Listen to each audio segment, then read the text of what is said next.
Assalamualaikum warahmatullahi wabarakatuh. Innal hamdalillah nahmaduhu wa nasta'inuhu wa nastaghfiruh wa na'udzu billahi min shururi anfusina wa sayyiati a'malina. Man yahdillahu fala mudhillalah wa man yudlil fala hadiyalah. Ashhadu an la ilaha illallah wahdahu la syarika lah wa ashhadu anna Muhammadan abduhu wa rasuluh sallallahu alaihi wa ala alihi wa sahbihi ajmain wa man tabi'ahum bi ihsanin ila yaumiddin, amma ba'd. Hadirin wal hadirat, para bapak, para ibu, saudara-saudari sekalian yang semoga senantiasa mendapatkan rahmat dan taufik dari Allah Subhanahu wa taala. Alhamdulillah, pada kesempatan malam hari ini kita bisa hadir di majlis yang mulia ini untuk bersama-sama melaksanakan kewajiban kepada Allah Subhanahu wa taala berupa sebagian dari ibadah-ibadah kepada Allah Subhanahu wa taala. Di antaranya adalah salat, demikian juga thalabul ilmi, menuntut ilmu agama Islam yang hukumnya wajib bahkan fardu ain bagi setiap muslim dan muslimah sejak dia akil balik sampai dia masuk ke liang lahat. Nabi sallallahu alaihi wasallam bersabda, talabul ilmi fardu kulli muslim. Menuntut ilmu agama Islam itu fardu, bahkan fardu ain bagi setiap muslim dan juga muslimah. Maka apabila kita sudah tidak mau lagi mempelajari ilmu Islam, berarti kita sedang bermaksiat kepada Allah secara terus-menerus. Naudzubillah min dzalik. Sebaliknya, kalau kita masih istiqomah dalam mempelajari ilmu Islam ini, mempelajari Al-Quran dan Sunnah Nabi sallallahu alaihi wasallam, maka kita sedang melaksanakan perintah Allah Subhanahu wa taala yang sifatnya wajib, dan tentunya kita jika ikhlas di dalam melaksanakannya, kita akan mendapatkan pahala, ridho, bahkan rahmat dari Allah Subhanahu wa taala. Dan kepada para bapak, para ibu serta saudara-saudari yang hadir langsung di majelis ini, maka tentu mendapatkan keutamaan yang lebih daripada hanya mengikuti lewat online. Bukan berarti yang lewat online tidak mendapatkan pahala dan keutamaan, insya Allah dapat, tetapi lebih besar lagi kalau hadir langsung di tempat terselenggaranya pengajian itu. Apalagi tempat terselenggaranya pengajian itu berupa masjid yang merupakan rumah Allah di muka bumi ini. Maka insya Allah mendapatkan seluruh keutamaan dari menuntut ilmu, dan sekaligus Allah menjanjikan akan memasukkan ketenangan dan mencurahkan rahmat bagi anggota majlis yang di situ mempelajari kitabullah dan tempatnya adalah di masjid. Demikian juga para malaikat rahmat berhimpun di atas anggota majelis tersebut seraya mendoakan untuk para ahli majelis tersebut dengan doa-doa kebaikan. Oleh karenanya maka mari kita ikhlaskan niat kita karena Allah Subhanahu wa taala, dan kita berupaya untuk bisa menghadirkan hati dan pikiran kita seiring dengan hadirnya jasmani kita yang ada di dalam masjid ini. Jangan sampai tubuhnya di masjid, hatinya masih ada di luar. Segera masukkan dan menyatu dengan jasmaninya. Insya Allah akan mendapatkan seluruh keutamaan-keutamaan yang dijanjikan oleh Allah Subhanahu wa taala melalui lisan Rasulullah sallallahu alaihi wasallam, dan insya Allah juga ilmunya akan menjadi ilmu yang bermanfaat dan diberkahi oleh Allah Subhanahu wa taala. Hadirin wal hadirat yang dimuliakan oleh Allah Subhanahu wa taala, kita lanjutkan kajian kita. Jadwalnya pada kesempatan kali ini adalah membahas tafsir Al-Qur'anil Karim. Masih tentang Isa ibni Maryam, Isa Al-Masih ibni Maryam, yaitu yang tertera di dalam surah Ali Imran, ya. Yang terakhir sampai pada ayat yang ke-55 mengenai hakikat peristiwa yang diyakini oleh orang-orang Nasrani tentang Isa ibni Maryam pada peristiwa penyaliban, yang itu adalah suatu keyakinan yang tidak benar, ya. Kejadian yang sebenarnya, kejadian yang memang itu adalah fakta, adalah seperti yang Allah Subhanahu wa taala sebutkan dalam surah Ali Imran ayat 55 tersebut, dan juga ditambah lagi di surah An-Nisa ayat 157, 158 dan 159. Allah yang mentakdirkan semua itu, Allah yang mengetahui segala-galanya, dan Allah memberitahukan hal itu kepada Nabi Muhammad sallallahu alaihi wasallam. Sedangkan Nabi Muhammad sallallahu alaihi wasallam adalah seorang nabi dan rasul yang mustahil berdusta. Apalagi beliau memiliki sifat yang sangat menonjol, dan itu dimiliki sejak kecil, yaitu amanah, jujur, tidak pernah berdusta. Jangankan dalam informasi atau kabar-kabar yang besar dan penting, dalam hal yang kecil-kecil saja, Nabi Muhammad SAW sejak kecil dikenal oleh siapapun yang telah mengenalnya sebagai Al-Amin, seseorang yang jujur lagi terpercaya. Maka jelas berita yang disebutkan di ayat 55 surah Ali Imran, demikian surah An-Nisa ayat 157 sampai 159, itulah hakikat yang terjadi tentang masalah peristiwa penyaliban. Bahwa yang disalib bukan Nabi Isa. Yang disalib adalah salah seorang dari murid-murid setia Nabi Isa, yang mereka digelari dengan kaum Hawariyun. Nah, kemudian kita lanjutkan ayat yang setelahnya, yaitu ayat 56. Allah Subhanahu wa taala berfirman, a'udzubillahi minasyaitonirrajim, fa ammal ladzina kafaru fa u'adzibuhum 'adaban syadidan fid dunya wal akhirah wa ma lahum min nasirin. Maka adapun orang-orang yang kafir, terkhusus berkaitan dengan masalah keyakinan yang salah, yang sesat terhadap Nabi Isa, yang diyakini oleh orang-orang Nasrani bahwa ada 3 golongan dari kalangan orang-orang Nasrani keyakinannya terhadap Nabi Isa. Pertama, Nabi Isa dianggap Tuhan. Yang kedua, Nabi Isa dianggap putra Tuhan.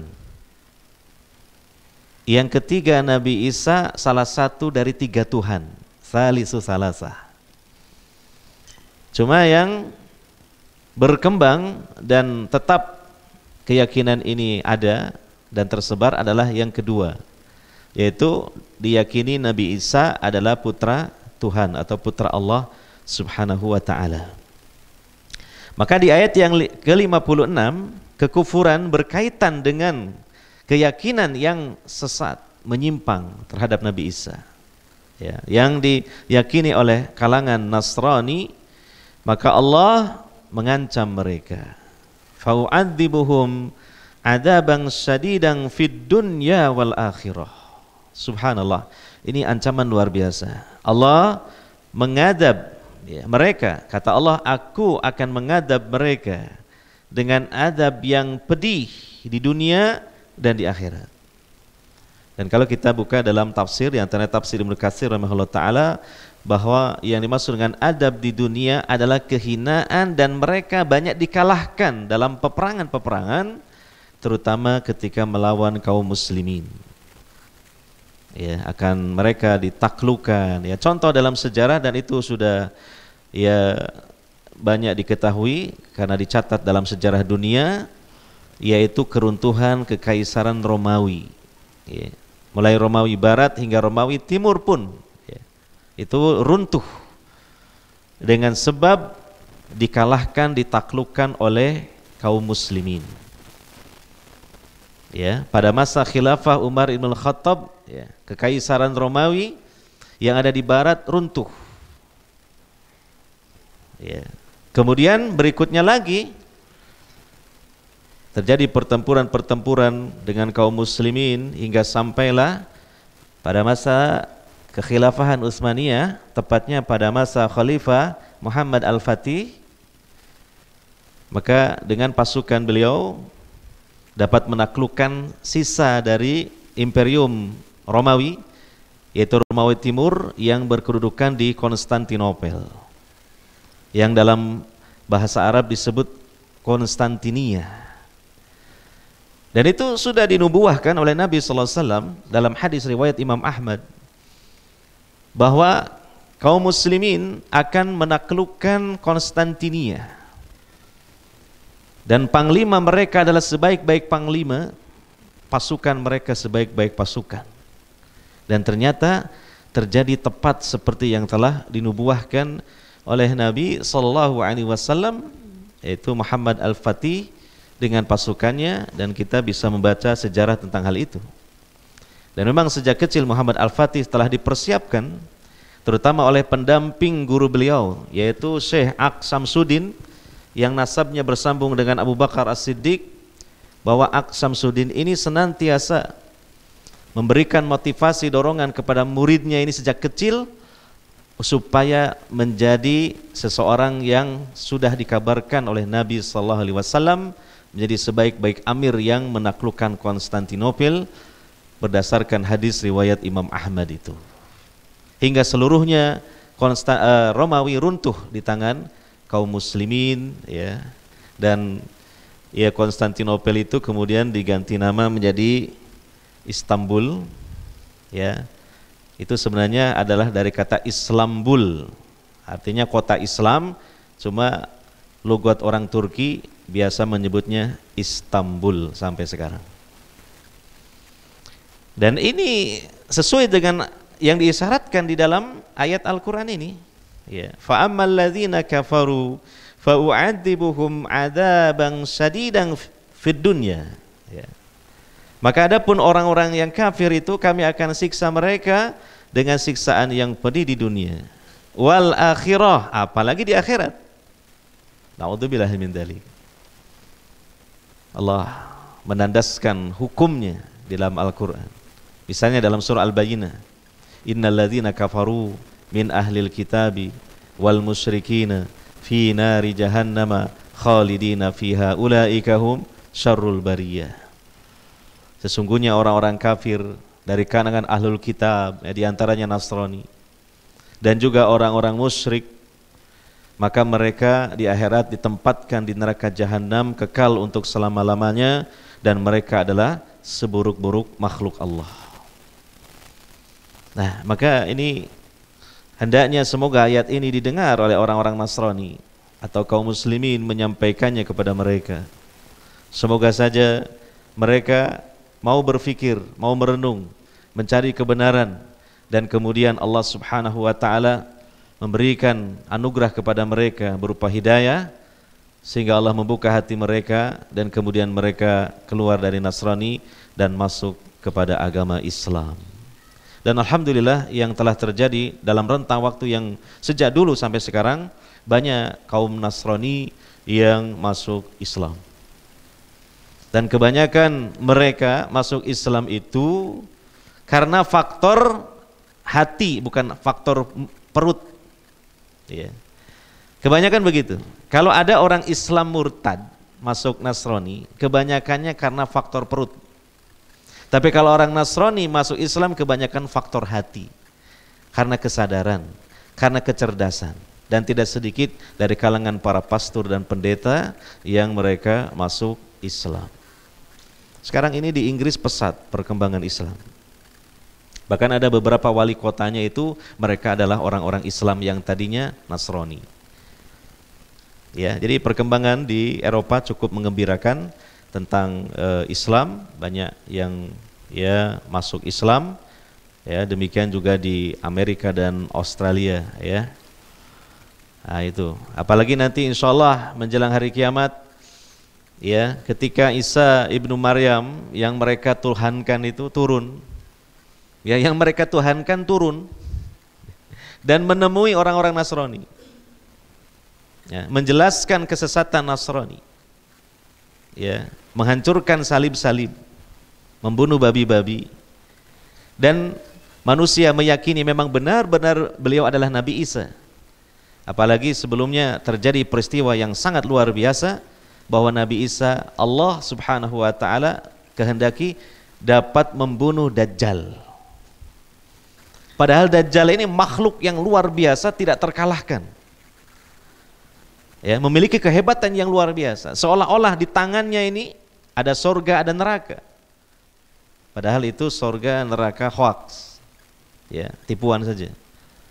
Tapi tidak sedikit manusia yang terfitnah dengan fitnah Dajjal ini, sehingga kemudian mengimani Dajjal dan mengkufuri Allah Subhanahu wa taala karena melihat betapa hebatnya Dajjal ini.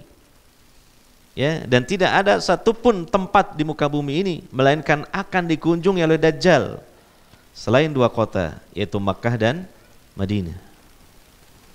Ya, jadi betapa hebatnya Dajjal ini.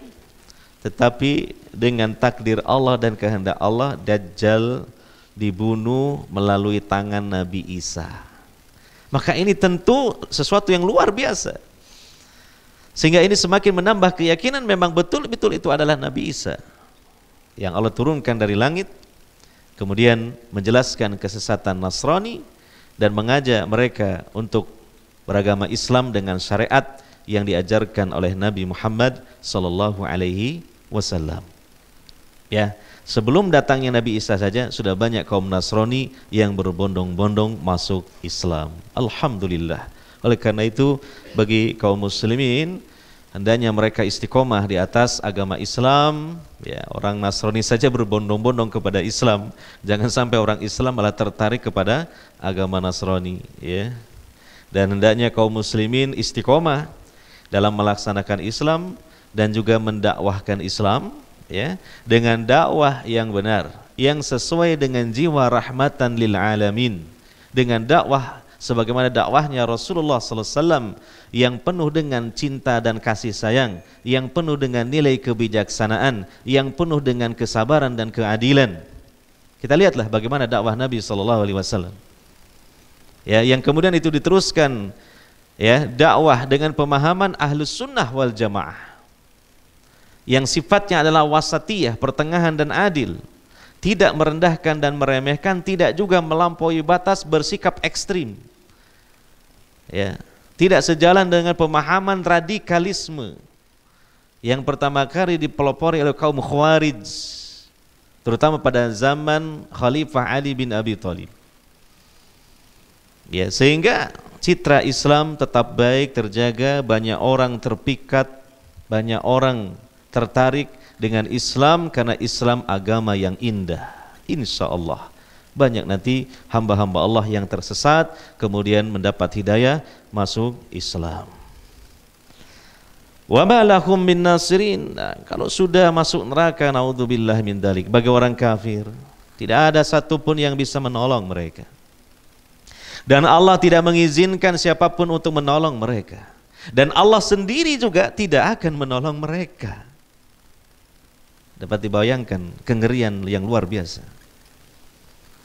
Dapat dibayangkan bagaimana seorang hamba Allah dimasukkan ke dalam neraka selama-lamanya.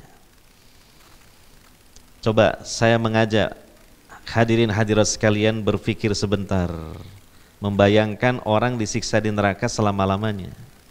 Langsung pikiran kita merasa ngeri, kepala kita jadi pusing mikirnya, takut, ngeri. Karena yang namanya selama-lamanya itu tidak ada selesainya. Ya, 1000 tahun di neraka sangat lama, tapi bukan selama-lamanya 1000 tahun itu. Ya, katakan 1 juta tahun, wah Masya Allah 1 juta tahun itu, waduh. Ya, itu bukan selama-lamanya, sekalipun sangat lama sekali.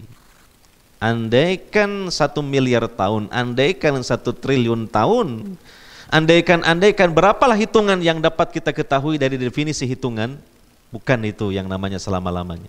Yang bukan itu yang namanya selama-lamanya. Yang namanya selama-lamanya itu tidak ada selesai. Naudzubillahi min dzalik. Maka siapa yang menukar Islam dengan kekufuran, hakikatnya dia menukar surga dengan neraka jahanam selama-lamanya. Camkan itu. Jangan sampai diiming-imingi dengan nilai dunia yang kecil, yang sebentar, kita menukar kebahagiaan sejati yang kekal abadi surga. Apalagi cuma agama ditukar dengan supermi 1 kerdus saja, lewat agama. Diiming-imingi jabatan, ya, atau terpikat dengan seorang wanita yang cantik, ya. Kemudian dia menikahinya, setelah menikah kemudian si wanita ini buka kartu kalau dia Nasrani, lalu kemudian mengancam, ya, pilih saya atau agama sampean mas.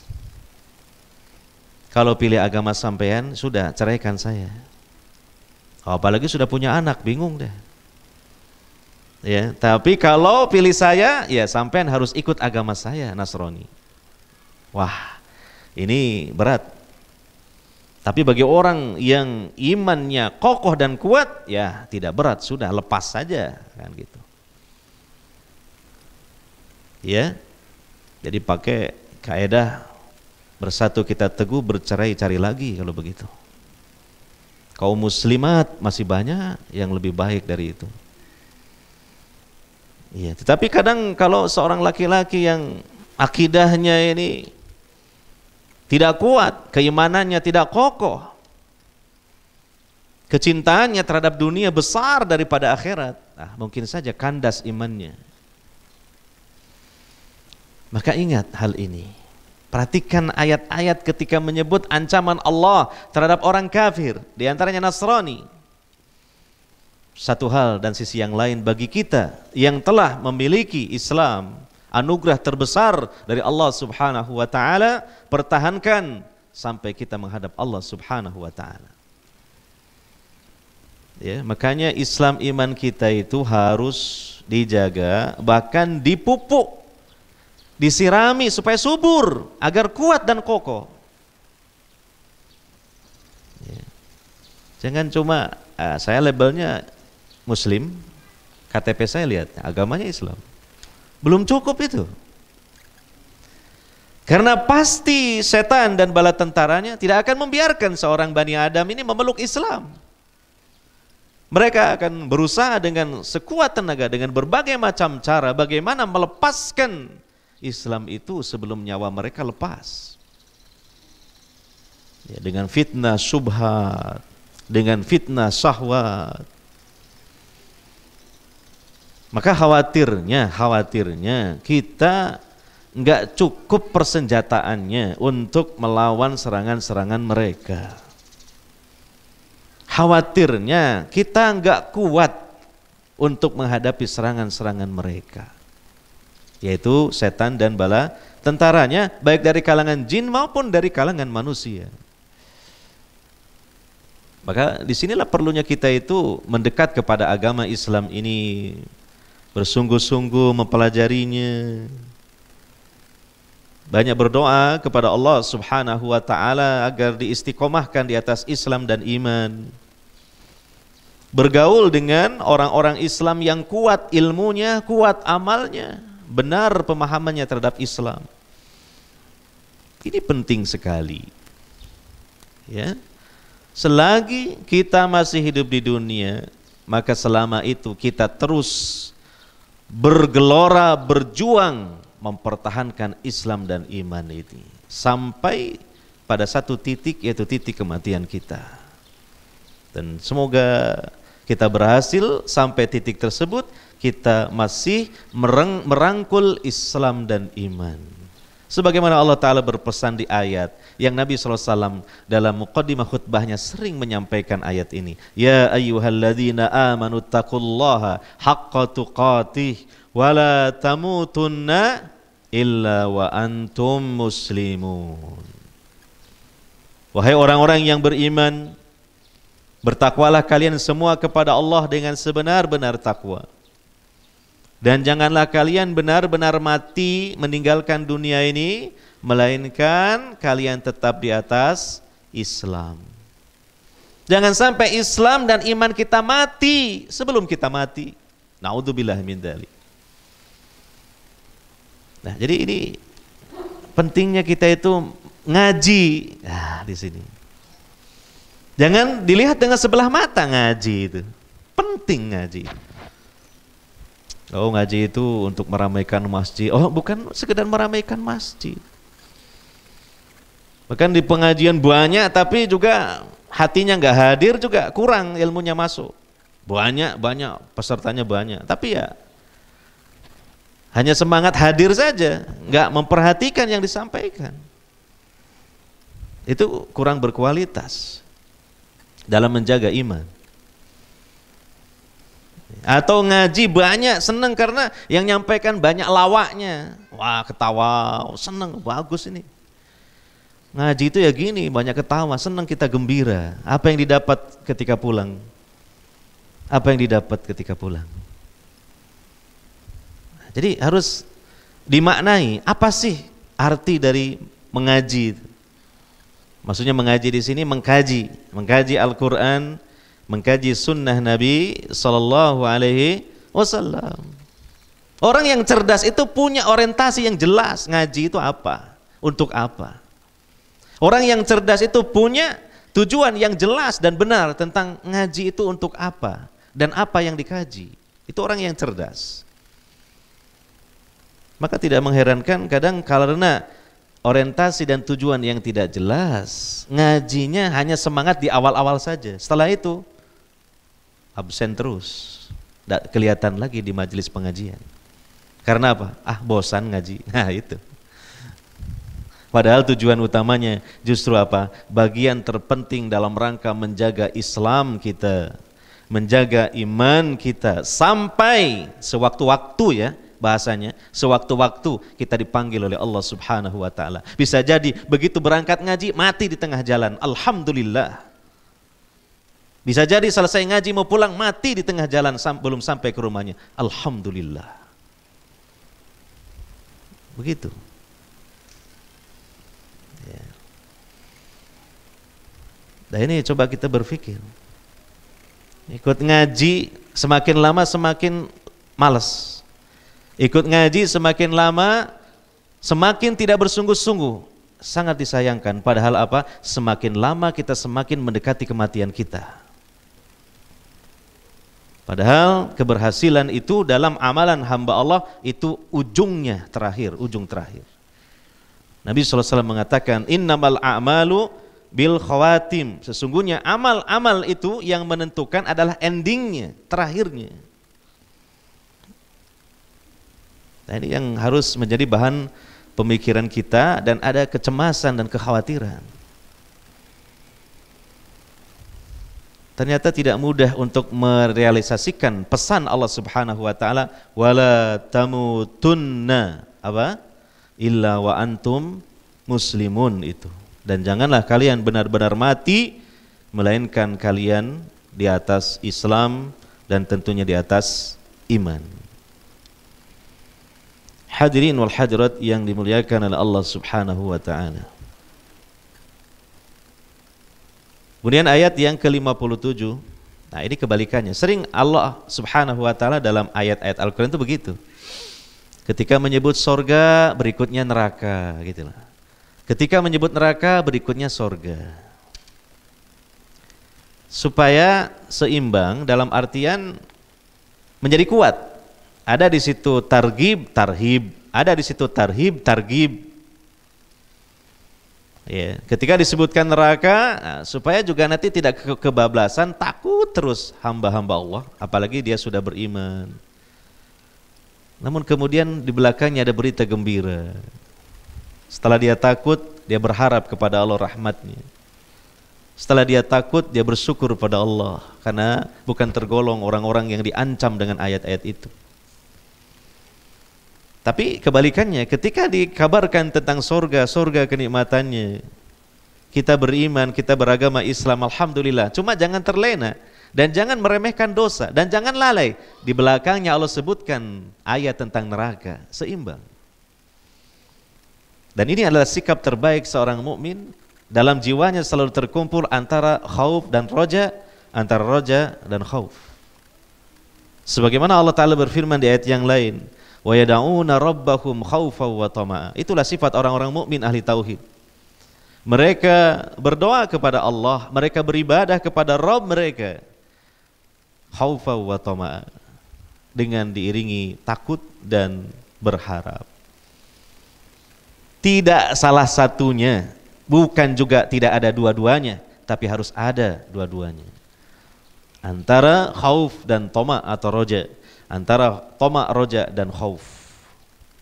Seperti contohnya kita sholat, hadirkan dua perasaan tersebut sekaligus.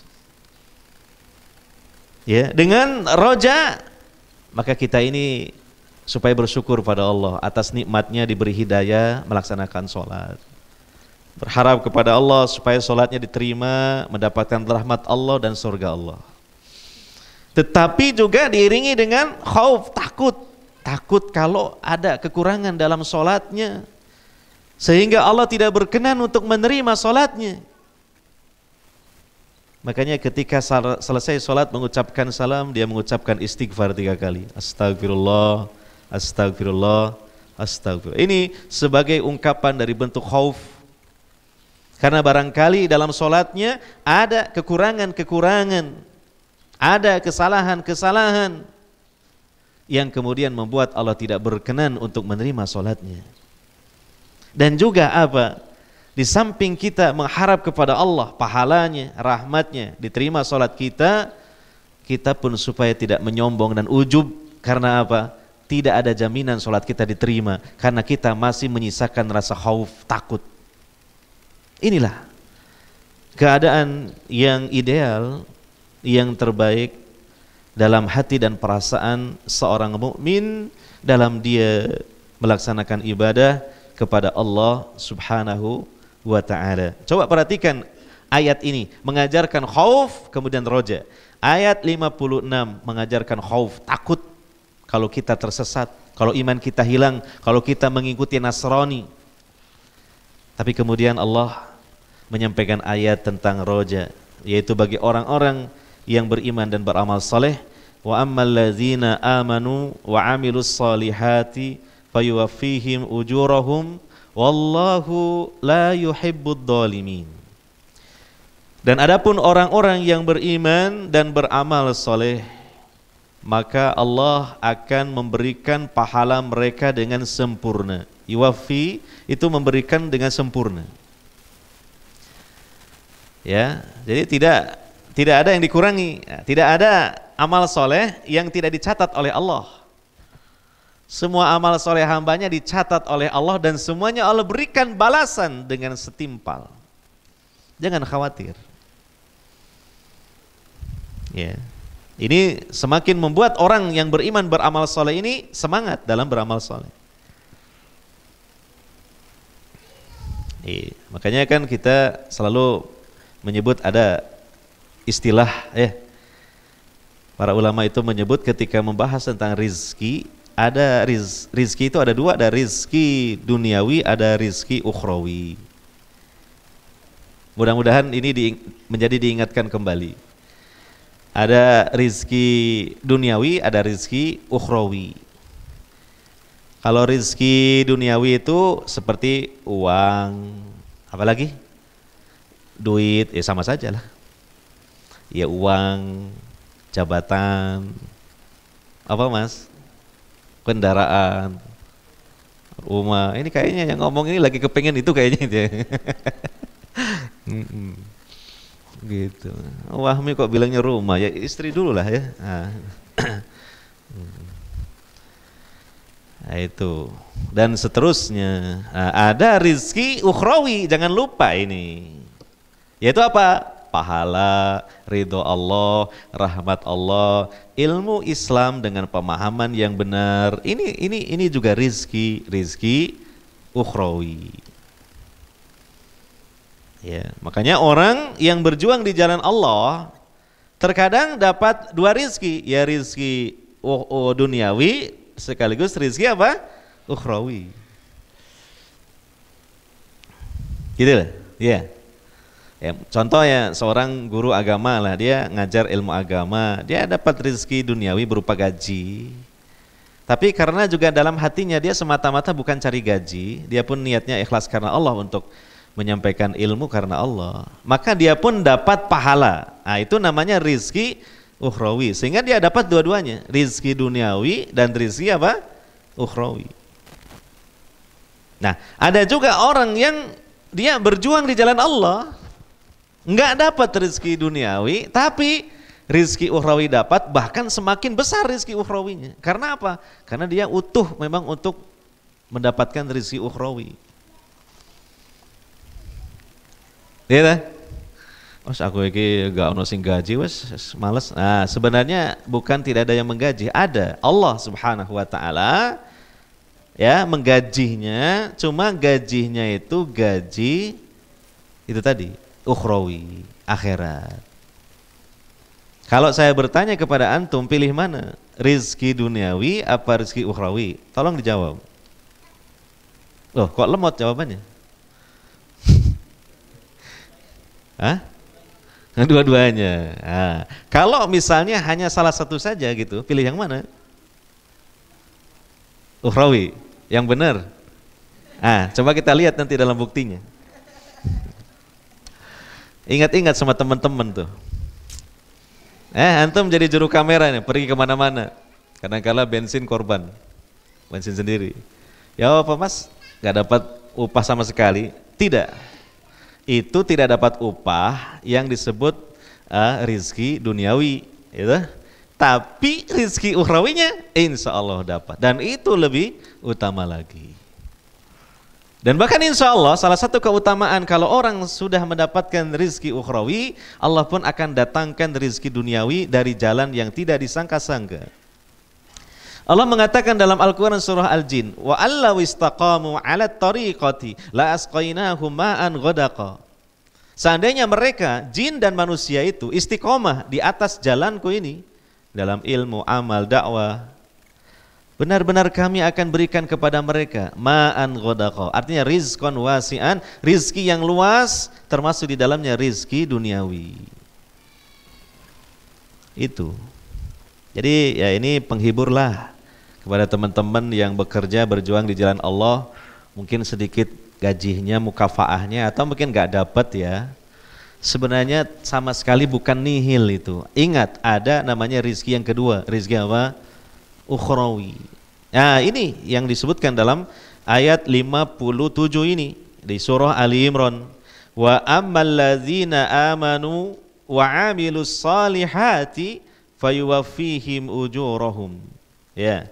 Dan adapun orang-orang yang beriman dan mereka beramal saleh, maka Allah kelak akan memberikan ganjaran bagi mereka dengan ganjaran yang sempurna. Wallahu la yuhibbud dhalimin, dan Allah tidak menyukai hamba-hambanya yang zalim. Kemudian ayat 58. Dzalika natluhu 'alaika minal ayati wadzikril hakim. Ya. Demikianlah kami bacakan kepadamu Muhammad sallallahu alaihi wasallam sebagian ayat-ayat dan peringatan yang penuh hikmah. Nah, jadi tentang kisah Nabi Isa. Ya, pendahulunya Nabi Muhammad sallallahu alaihi wasallam, ya, nabi dan rasul sebelum Nabi Muhammad sallallahu alaihi wasallam yang besar yang terkenal adalah Nabi Isa alaihissalatu wassalam. Maka di dalam kisah yang Allah ceritakan, ya, dan itu adalah kisah yang benar, tidak ada sedikit pun kedustaan, maka itu sebagai peringatan yang penuh dengan hikmah, pelajaran-pelajaran yang bernilai dan berharga, ya. Kemudian kita lanjutkan lagi ayat 59. Inna masala Isa indallahi kamasali Adam khalaqahu min turabin summa qala lahu kun fayakun. Sesungguhnya perumpamaan Isa di sisi Allah seperti Adam. Ya. Allah menciptakan Adam dari tanah. Ya. Kemudian Allah berfirman kepadanya, kun, jadilah. Fayakun, maka jadilah dia. Nah, ini masalah, ya, suatu hujjah, suatu argumentasi yang berbobot yang dapat membuka mata hati orang-orang Nasrani kalau mereka mau menggunakan akal sehat dan logikanya. Ya, kenapa harus menuhankan Nabi Isa? Ya, atau menganggap Isa itu putra Tuhan, putra Allah Subhanahu wa taala. Ya, subhatnya orang Nasrani yang mengatakan Nabi Isa putra Tuhan, putra Allah, karena Isa terlahir tanpa bapak. Itu. Gitu. Karena terlahir tanpa bapak, maka diklaimlah bapaknya itu Allah. Gitu. Ya kan? Kan kita sudah membahas tentang awal mula kejadian terciptanya dan terlahirnya Nabi Isa. Jadi itu logika mereka seperti itu. Ya. Logikanya lemah sebenarnya. Isa terlahir tanpa bapak, padahal mereka meyakini Maryam ibundanya ini seorang perawan suci. Ya, terlahir dari keturunan orang soleh. Ya, iparnya seorang nabi Zakaria. Ya, ahli ibadah, sangat terkenal. Lalu kemudian kok hamil dan melahirkan anak laki-laki. Maka langsung mereka menyimpulkan, oh berarti ini bapaknya ini Allah, gitu. Itu subhatnya. Nah, maka untuk membantah, menumbangkan subhat ini, Allah menjelaskan di ayat tadi, sesungguhnya permisalan Isa di sisi Allah seperti Adam. Ya. Orang-orang Nasrani sepakat Adam itu bukan Tuhan, bukan juga anak Tuhan. Adam itu seorang nabi, sepakat orang Nasrani. Nah, kalau sudah sepakat bahwa Adam itu nabi, bukan anak Tuhan, coba perhatikan dari kejadian Adam yang sebenarnya juga ajaib seperti Isa, bahkan lebih ajaib lagi. Tapi kenapa Adam tidak dikatakan sebagai anak Tuhan? Ini namanya logika yang absurd, istilahnya absurd namanya. Logika yang kacau. Yeah. Adam itu terlahir lebih hebat lagi, tanpa bapak, tanpa ibu. Dan Hawa terlahir dari unsur Adam tanpa unsur wanita. Sedangkan Isa terlahir tanpa ada unsur bapak. Sedangkan kita semua umumnya manusia ini terlahir ada unsur bapak dan ibunya. Demikianlah kuasa Allah menciptakan manusia dengan beragam kejadian dan kelahirannya. Nah, seandainya karena alasan Isa terlahir tanpa bapak, kemudian diyakini Isa sebagai putra Allah, harusnya Adam pun sebagai putra Allah. Tapi mereka tidak meyakini seperti itu. Nah, jadi logika mereka itu lemah. Argumentasi mereka itu rapuh. Ya. Allah menciptakan Adam dari tanah, kemudian sebenarnya sama. Isa pun jasadnya Allah ciptakan dari tanah.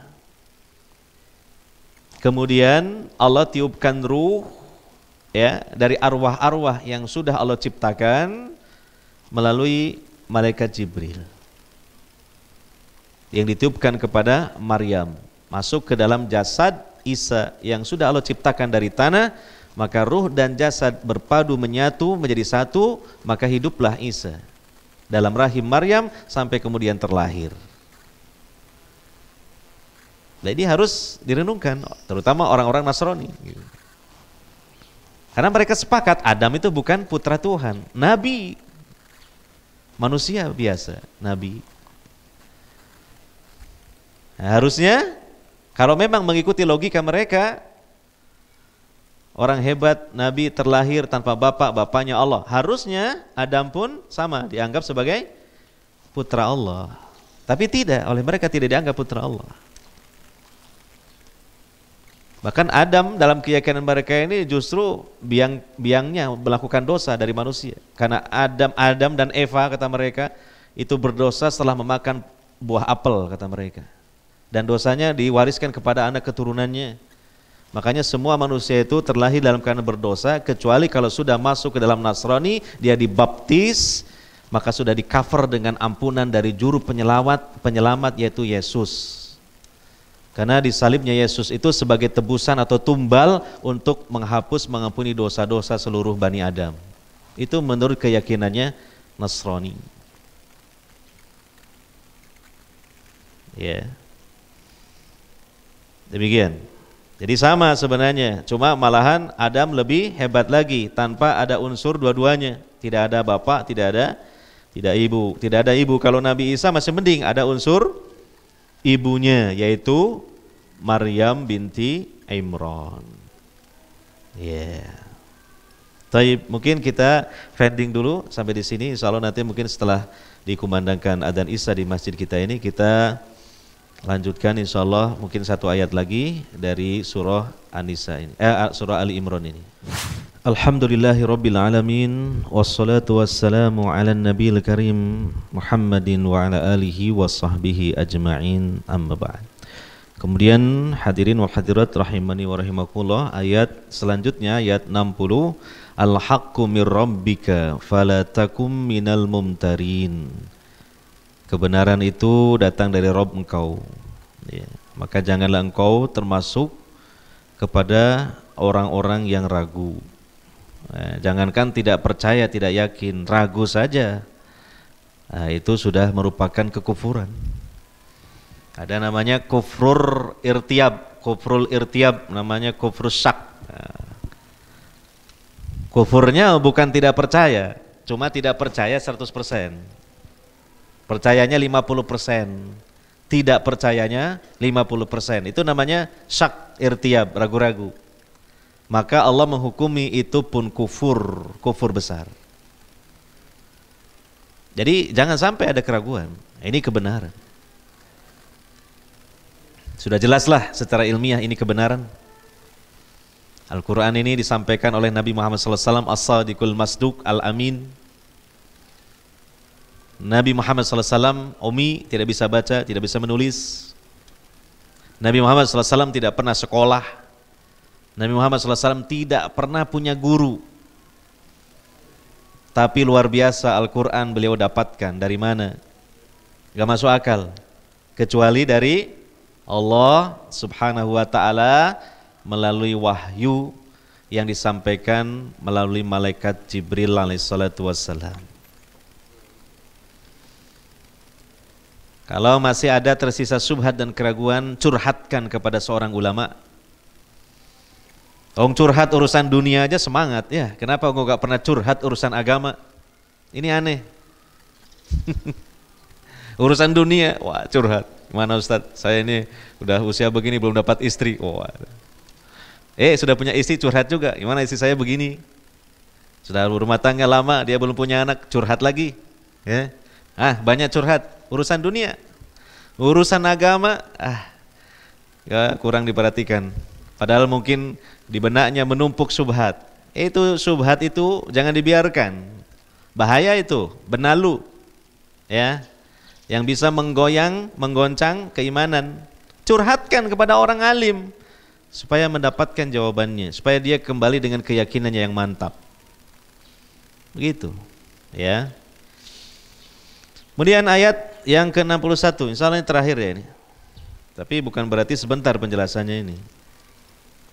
Ya sabar. Ya ayat yang ke-61 ini. Faman hajjaka fihi. Ya. Maka barang siapa yang mendebat engkau Muhammad, membantah engkau Muhammad, fihi, tentang masalah Nabi Isa, mim ba'di ma ja'aka minal ilmi, setelah datang kepada engkau ilmu, ya, kebenaran. Nah ini kalau dilihat dalam tafsir, misalnya Ibnu Katsir ya, ada sabab nuzul hadhil ayah, sebab ayat ini diturunkan. Itu pernah ketika Nabi SAW sudah berada di Madinah, didatangi oleh para utusan dari negeri Najron, sekitar 60 orang.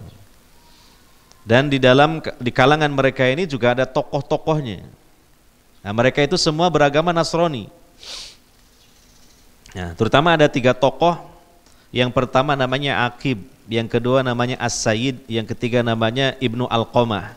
Ini mereka ini ahli-ahli di bidang Injil. Jadi mereka tokoh-tokoh, bahkan mereka itu pendetanya Nasrani. Ya, datang dari Najron. Najron itu kalau kita lihat di peta sekarang, ini sekarang distrik atau kota di wilayah kerajaan Saudi Arabia yang berada di bagian barat daya Saudi berbatasan dengan Yaman. Nah, itu Najron. Nah, mereka datang menemui Nabi SAW untuk mendiskusikan agama Nasrani. Mereka mendebat Nabi SAW. Jadi, rupanya ini pernah terjadi juga semacam debat, ya, debat ilmiah itu. Gitu. Macam-macam tantangan dakwah yang dihadapi oleh Nabi Muhammad SAW. Jadi kedatangannya itu untuk berdebat itu. Mereka kekeh dengan keyakinannya. Nah, dan di kalangan Nasrani sebagaimana tadi yang saya singgung, tentang Isa ini ada 3 keyakinan, ada 3 madhab tentang Nabi Isa. Pertama, Nabi Isa dianggap sebagai anak Tuhan, Ibnullah. Dengan dasar itu tadi, Maryam perawan suci hamil lahir Isa, nggak ada bapak. Maryam nggak bersuami, nggak pernah juga melakukan hubungan intim dengan laki-laki siapapun. Oh berarti ini anak Tuhan, anak Allah. Itu keyakinannya. Ya. Nah, madhab yang kedua tentang Nabi Isa, Isa ini Tuhan. Kenapa? Karena Isa ini bayangkan bisa menyembuhkan orang yang sakit buta dari kecilnya, menyembuhkan orang yang kena penyakit lepra. Lebih ajaib lagi, ya, bikin patung berupa burung dari tanah liat, setelah terbentuk ditiup jadi burung betulan dan hidup terbang. Bisa menebak dan tepat tebakannya makanan-makanan yang disimpan oleh kaumnya Bani Israel. Ya, nah ini yang seperti ini bukan manusia ini, menurut logika mereka. Ini yang seperti ini Tuhan, berarti Isa ini Tuhan. Nah itu. Yeah. Nah kemudian madhab yang ketiga itu tadi, Isa ini salah satu dari 3 oknum, 3 Tuhan. Ada Allah, ada Maryam, ada Isa, semuanya Tuhan. Kenapa?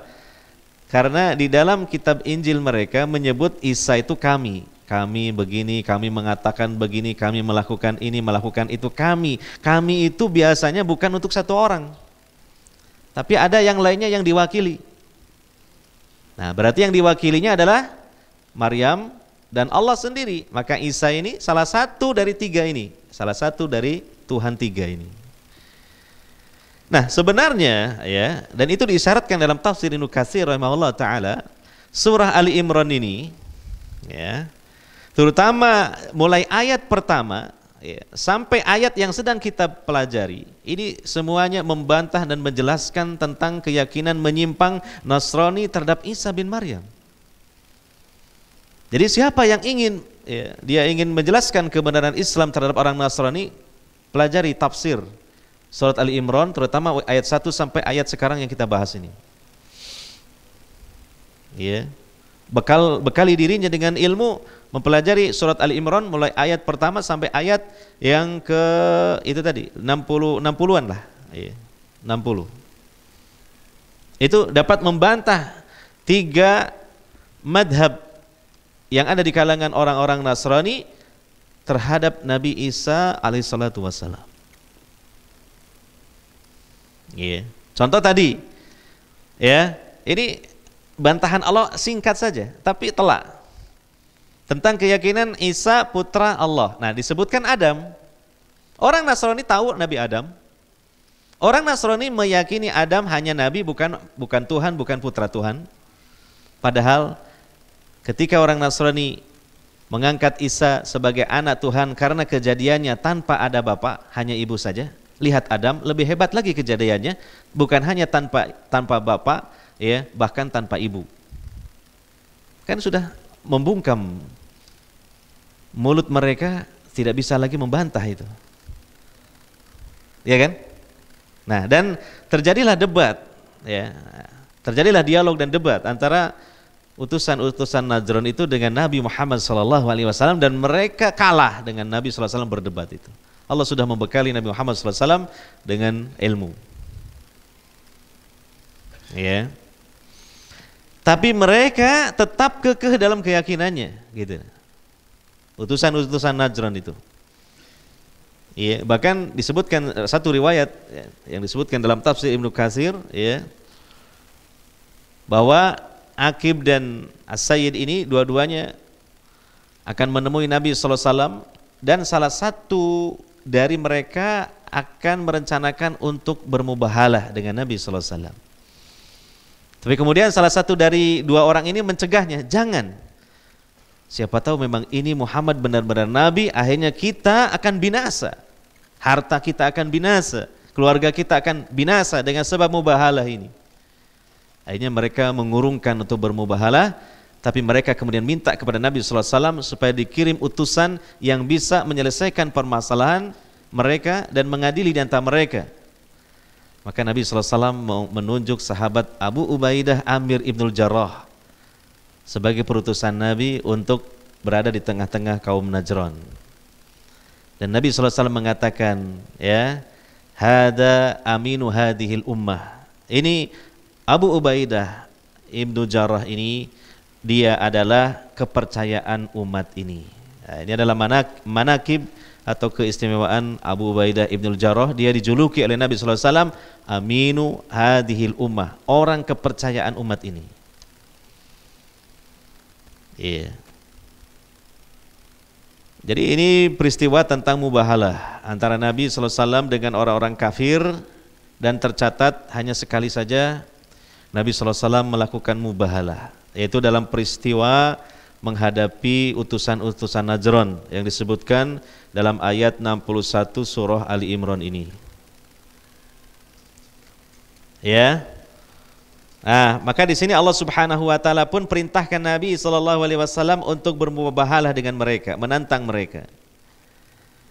Ya, fakul, maka katakan Muhammad, ta'alau, kemarilah kalian, nada'u abna'ana, kami panggil anak-anak kami, wa abna'akum, dan anak-anak kalian, wa nisa'akum, wa nisa'ana, wa nisa'akum, istri-istri kami dan istri-istri kalian, wa anfusana wa anfusakum, diri kami dan diri kalian. Nabi SAW memanggil keluarga beliau, istri-istri beliau, memanggil juga Ali bin Abi Thalib dengan Fatimah, dan juga cucu beliau Hasan dan Husain dipanggil untuk menantang bermubahalah dengan utusan-utusan Najran ini.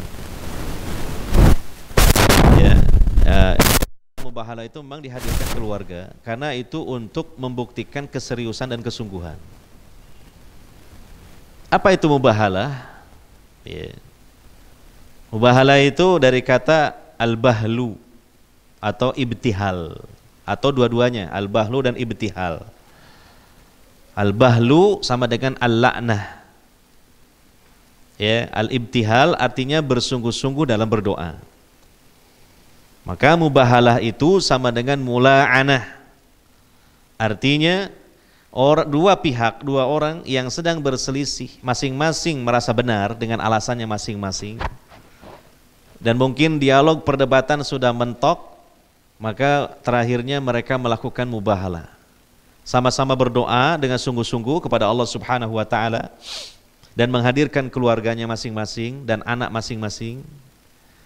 Dan isi dari doanya adalah sama-sama berdoa kepada Allah Subhanahu wa taala, demi Allah saya ini adalah berada di atas kebenaran.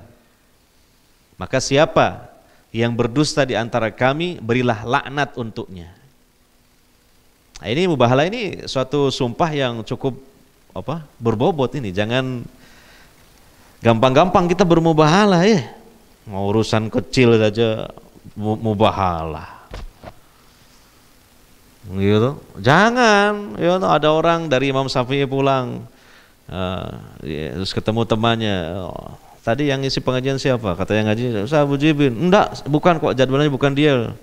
Benar? Wah, bertengkar. Ayo kita bermubahalah. Waduh, urusan kecil begitu kok, mubahalah. Ayo. Dalam kehidupan Nabi SAW hanya sekali tercatat Nabi SAW bermubahalah, yaitu ketika bertemu berdebat dengan utusan-utusan Najran itu. Dan kejadiannya apa? Orang-orang Najran takut akhirnya. Nah inilah. Ini menunjukkan sebenarnya kelemahan dari keyakinan mereka sebenarnya. Atau mereka setidaknya tidak begitu mantap dengan keyakinannya. Mereka tidak berani, takut untuk bermubahalah.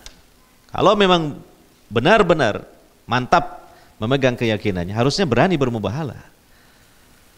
Ya, karena nanti di situ ada yang benar, ada yang salah, ada yang benar, ada yang dusta. Maka biasanya Allah akan menurunkan laknatnya kepada yang berdusta. Ya, sebagaimana yang dinyatakan oleh Al-Imam Ibnu Hajar Al-Asqalani, bahwa biasanya nanti orang yang bermubahalah tidak sampai setahun akan terjadilah malapetaka, terutama kematian. Jadi sampai mati biasanya orangnya. Hati-hati, makanya jangan gampang-gampang bermubahalah. Tempuhlah cara yang lain, apalagi kepada sesama muslim, ya. Sesama orang-orang yang beriman, ya. Terus kalau gitu, kalau nggak mubahalah, mungkin kita boleh nggak Pak sumpah pocong? Sumpah pocong bukan ajaran Islam, gitu. Lu sumpah apa lagi kalau gitu? Ya sudahlah, cukup dengan sumpah atas nama Allah, demi Allah gitu. Dalam hal-hal yang penting untuk meyakinkan sesuatu, bersumpahlah dengan menyebut nama Allah. Atau bisa jadi lebih lembut daripada itu. Ketika orang lain ini dalam kesesatannya, sudah. Ketika dakwah kita, hujah kita belum diterima, ya doakan saja supaya Allah Subhanahu wa taala memberikan petunjuk kepadanya.